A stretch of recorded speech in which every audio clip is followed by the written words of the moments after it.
Hello dear students. आज के इस वीडियो में हम सॉल्व करने जा रहे हैं क्लास 10th सीबीएसई बोर्ड का 2025-26 का क्वेश्चन पेपर का सेकंड क्वेश्चन जो है अनसीन पैसेज। बट इससे पहले मेरा सजेशन है कि यदि आपने मेरा फर्स्ट वीडियो जो इसी पेपर का फर्स्ट क्वेश्चन को लेकर है यदि नहीं देखा है तो पहले वो देख लें। इसमें मैंने कुछ इम्पॉर्टेंट टिप्स बताए हैं जो बहुत ज़रूरी हैं। यदि मैं उनको यहाँ फिर डिस्कस करता हूँ तो वीडियो काफ़ी लंबी हो जाएगी। उस वीडियो का लिंक आपको डिस्क्रिप्शन में मिल जाएगा। चलिए अब शुरू करते हैं। अब ये है स्क्रीन पर second question of the sample paper that is unseen passage. तो हम सीधा चलते हैं इसके फर्स्ट क्वेश्चन पर। Why did the study most likely focus on the two specific age groups of 10 to 12 and 13 to 16? और उसका आंसर हमको मिलेगा पैराग्राफ 1 में। और इसके जो ऑप्शंस हमारे पास हैं वो हैं represent the largest population of growing students, second are when students develop and refine their writing habits, were the easiest to survey across various schools, have a natural preference for ball point pens। First का meaning है कि ये जो population है growing students की largest population है, इसलिए ये फोकस किया गया है इस एज ग्रुप के ऊपर इस सर्वे के लिए। सेकेंड ऑप्शन है are when student develop and refine their writing habits. ये वो एज है जिस एज में ये जो स्टूडेंट्स होते हैं वो अपनी राइटिंग जो हैबिट्स होती हैं उनको अच्छा करते हैं और डेवलप करते हैं। थर्ड ऑप्शन का मीनिंग है वर द ईजीएस्ट टू सर्वे, सबसे आसान है इनके साथ सर्वे करना अक्रॉस वेरियस स्कूल्स, अलग अलग स्कूल्स में। फोर्थ क्वेश्चन का मीनिंग है have a natural preference for ball point pens, इस एज ग्रुप में नेचुरली बॉल पॉइंट पेन पसंद आता है। ये हमारे ऑप्शंस हैं। तो जो फोर्थ ऑप्शन है वो बिल्कुल भी सूटेबल नहीं है क्योंकि नेचुरली कुछ होता नहीं है इस सर्वे में। तो हम देखते हैं कि पैराग्राफ 1 किस चीज़ की तरफ इंडिकेट करता है जिससे हमारा आंसर हम मार्क कर सकते हैं। तो यहाँ पर हमको फर्स्ट लाइन में ही कुछ इंडिकेशंस मिलते हैं जिनको हमको समझना पड़ेगा। हालांकि क्लियरली इसमें मेंशन नहीं है, ये हमारे अंडरस्टैंडिंग पर बेस्ड क्वेश्चन है। इसमें लिखा है 10 to 12 and 13 to 16 explore their preferences. इस एज में बच्चे एक्सप्लोर करते हैं कि उनका प्रेफरेंस क्या है। तो यहाँ से हमको ऑप्शन के लिए हिंट मिल रही है। तो हमारा जो आंसर रहेगा वो रहेगा बी, जिसका मीनिंग है are when student develop and refine their writing habits. ये जो एज ग्रुप है जिस एज ग्रुप में स्टूडेंट डेवलप करते हैं और बेटर रिफाइन मीन्स और बेटर बनाते हैं अपनी राइटिंग हैबिट्स को। ये जो एज ग्रुप है वो जनरली उन बच्चों का है जो 8 से लेकर 10 तक की क्लास में होते हैं जिसमें उनकी राइटिंग हैबिट डेवलप होती है, इसलिए हमारा आंसर बी है। हमारा सेकंड क्वेश्चन है identify the phrase in paragraph 1 that conveys the writer's reference to the patterns और preferences observed in how students use pens for various writing tasks. तो हम देखते हैं paragraph 1।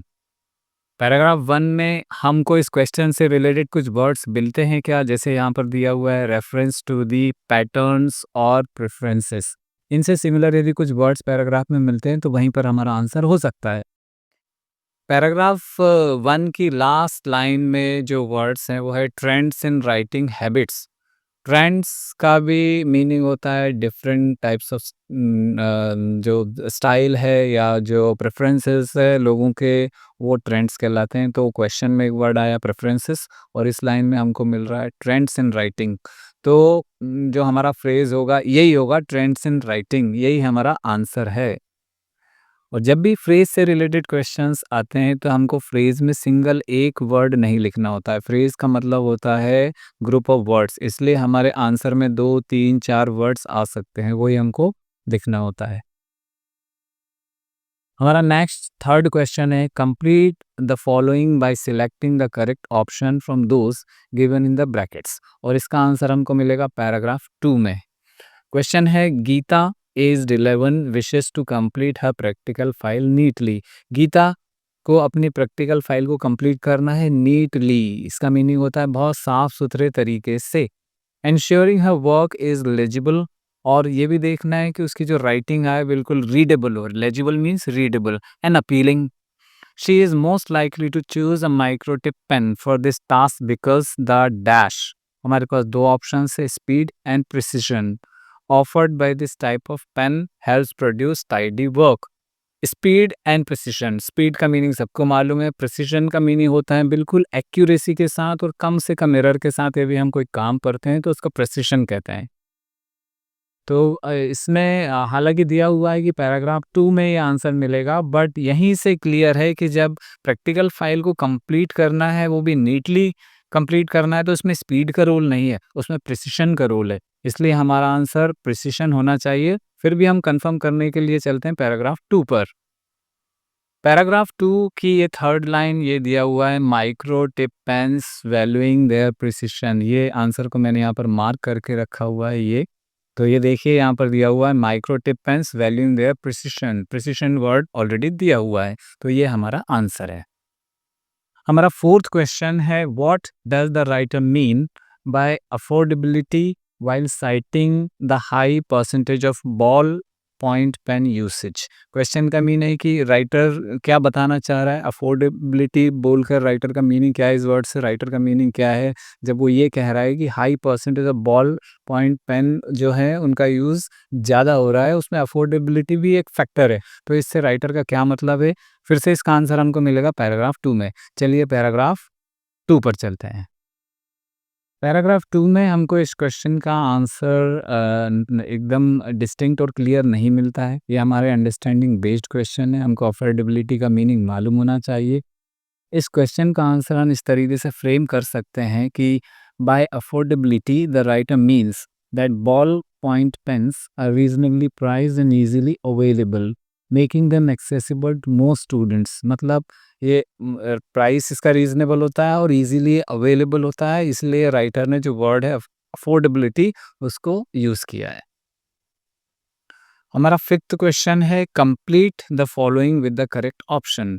When the writer says distinct patterns in the line, the results reveal distinct patterns based on age groups and writing purposes. Question का meaning है कि जो line आ रही है पैराग्राफ में, the results reveal distinct patterns, तो ये जो वर्ड्स आ रहे हैं डिस्टिंक्ट पैटर्न्स, तो इनका क्या मीनिंग है, राइटर क्या बताने की कोशिश कर रहा है, और ये इसका आंसर हमको मिलेगा पैराग्राफ 3 में। तो राइटर का इससे क्या मीनिंग है वो हमको कंप्लीट करना है। हमारे पास 4 ऑप्शंस हैं, बट यहाँ पर एक चीज़ जो हमको देखनी है, जो सीबीएसई की मिस्टेक है कि उन्होंने जो रेफरेंस दिया पैराग्राफ 3 का, that is incorrect. In place of 3 it should be 2, क्योंकि ये वर्ड डिस्टिंक्ट पैटर्न्स और ये लाइन हमको पैराग्राफ 3 में नहीं मिलते हैं, ये हमको मिलते हैं पैराग्राफ 2 में। तो हम देखते हैं कि डिस्टिंक्ट पैटर्न्स, इससे सिमिलर कोई वर्ड वहाँ पर आते हैं क्या, और हमारे जो ऑप्शंस है उनमें भी इस सिमिलर मीनिंग के लिए कोई से वर्ड्स आते हैं। पहले हम चलते हैं पैराग्राफ 2 पर। पैराग्राफ 2 की फर्स्ट लाइन में दिया हुआ है, the results revealed distinct patterns. Answer हमको पैराग्राफ 2 में नहीं मिलेगा। आंसर हमको ऑप्शंस को देखकर ही मार्क करना पड़ेगा कि जो ऑप्शंस दिए हुए हैं उनमें ऐसा कोई वर्ड आ रहा है जो डिस्टिंक्ट पैटर्न्स के जैसे सिमिलर मीनिंग देता है। तो देखिए, तो चलते हैं देखते हैं options.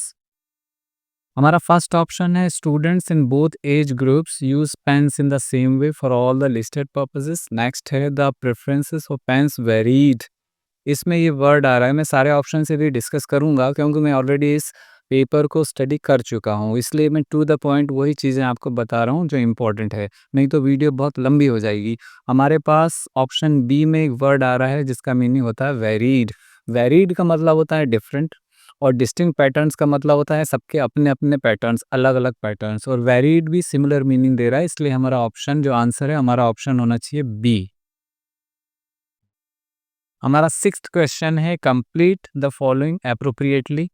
The one likely reason why more than 40% of students still chose ball point pens for creative tasks even though microtip pens are better suited for such activities is।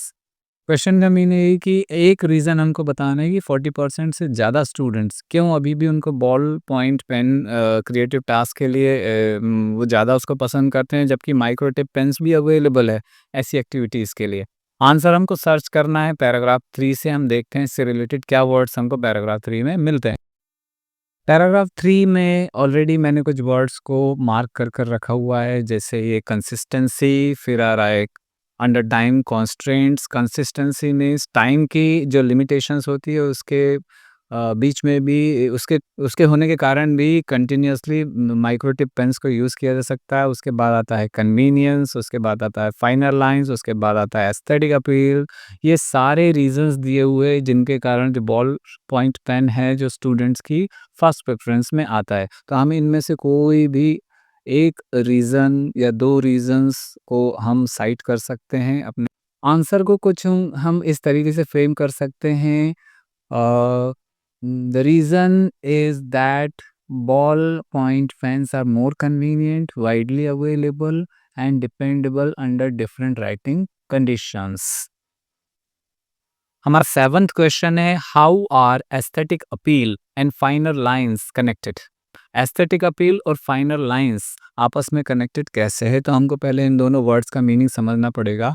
Aesthetic appeal उन चीज़ों को बोला जाता है जो दिखने में बड़ी एलिगेंट हो, जो किसी जगह पर यदि रखी हों तो उसमें उसका जो अपीयरेंस है वो एलिगेंट हो जाता है। किसी रूम में ऐसी चीज़ें रखी है जो एस्थेटिक होती है तो रूम वेल डेकोरेटेड लगता है। तो दूसरा है फाइनर लाइंस मीन्स जो पेन है जिसका जब यूज़ किया जाएगा उस माइक्रोटिप पेन का यूज़ किया जाएगा तो जो लाइंस वगैरह जो ड्रॉ होती हैं बहुत फाइन होती हैं, वो अच्छी दिखती हैं, सुंदर दिखती हैं। तो दोनों में क्या कनेक्शन है ये हमको बताना है पैराग्राफ 3 से।